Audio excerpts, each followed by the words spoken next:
Bismillahirrahmanirrahim. Assalamualaikum warahmatullahi wabarakatuh dan selamat sejahtera. Pada hari ini kami akan terangkan mengenai Adam Smith, iaitu bapa ekonomi. Okey, kita akan teruskan kepada latar belakang dia. Latar belakang beliau lahir pada 5 Jun 1723 di Scotland. Kemudian beliau meninggal pada 17 Julai 1790 pada umur 67 tahun juga di Scotland. Beliau berwarga negara British, iaitu di Scottish, dan beliau menceburi bidang falsafah politik, etika dan juga ekonomi. Seterusnya kita pergi pula kepada pendidikan beliau.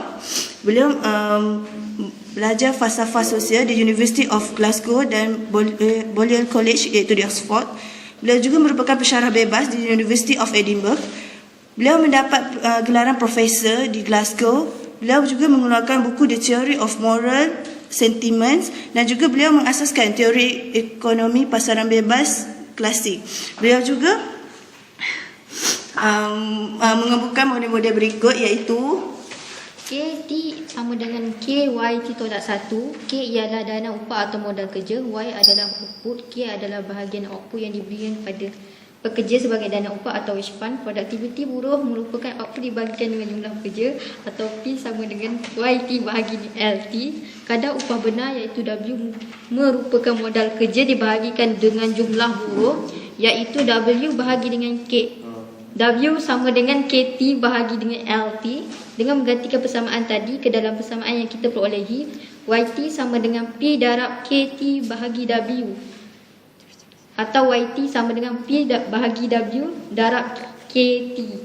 Seterusnya menggantikan persamaan ke dalam persamaan, YT sama dengan P bahagi W K YT tolak 1. Seterusnya persamaan dibahagikan dengan YT tolak 1, maka YT bahagi dengan YT tolak 1 sama dengan P bahagi W darab K. Persamaan kadar pertumbuhan output diperolehi apabila YT tolak 1 bahagi dengan YT tolak 1 sama dengan YT bahagi dengan YT tolak 1 tolak 1.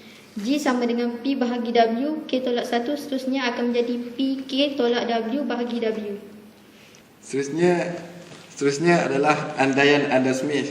Yang pertama adalah sebarang aktiviti dalam ekonomi akan menghasilkan lebihan tanpa mengira sama ada dilakukan oleh buruh produktif atau tidak produktif. Dan yang kedua adalah buruh adalah input yang diperlukan bagi setiap aktiviti pengeluaran. Andaian yang ketiga, terdapat perbezaan masa antara penggunaan input dengan masa mendapatkan output dan keuntungan. Sebenarnya adalah ekonomi diandaikan tertutup, iaitu tidak terlibat dengan perdagangan antarabangsa. Seterusnya adalah buruh terbahagi kepada dua, iaitu buruh produktif dan buruh tidak produktif.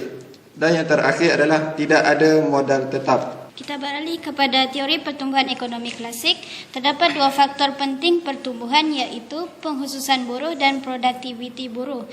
Faedah pengkhususan ialah meningkatkan produktiviti, mengurangkan kos pengeluaran dan harga output, serta meningkatkan upah benar, kuasa beli, permintaan dan daya saing pasaran. Faktor pendorong peningkatan produktiviti iaitu penumpuan, penjimatan massa dan penguasaan. Faktor yang mempengaruhi pengkhususan buruh dan pertumbuhan ekonomi ada dua, iaitu struktur permintaan pasaran dan jumlah buruh produktif dan tidak produktif. Dalam struktur permintaan pasaran, permintaan meningkat akan meningkatkan produktiviti, upah benar dan permintaan untuk output lain seterusnya akan mempengaruhi pertumbuhan ekonomi.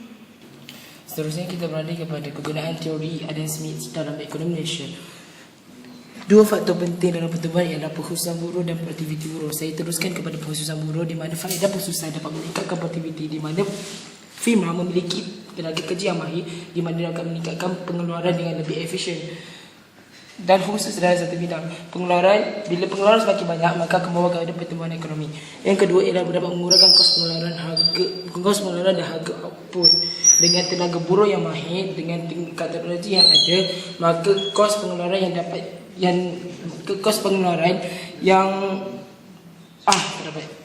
Yang ketiga, dapat meningkatkan upah benar, kuasa beli dan permintaan daya saing pasaran. Seterusnya ialah produktiviti buruh. Faktor pendorong peningkatan produktiviti buruh ialah penumpuan dalam pengkhususan pekerjaan. Apabila pekerja itu mahir dalam satu bidang, maka